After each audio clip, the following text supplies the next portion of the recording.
In this video, I will show you how to fix YouTube Premium background play not working. The first thing you want to do is check your YouTube Premium subscription. For that, launch open the YouTube app. Now tap on the profile icon at the bottom right corner of your screen. Then tap on the gear icon at the top right. Now go to purchases and memberships. Here you want to check if your subscription has expired. If that is the case, background play won't work.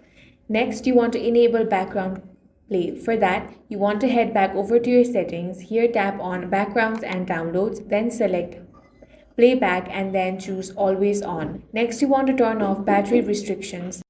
For that, tap and hold on the YouTube icon. Now you want to tap on this app info icon.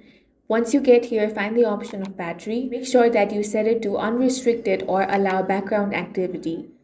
Head back and find the option of picture in picture. Make sure that you have enabled this as well. Now, the next thing you want to do is update the app.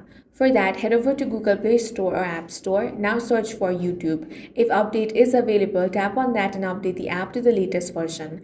By doing this, the issue of premium background play not working on YouTube should be fixed. That's all for this video. If you found it useful, make sure to hit the like button and subscribe for more videos like this.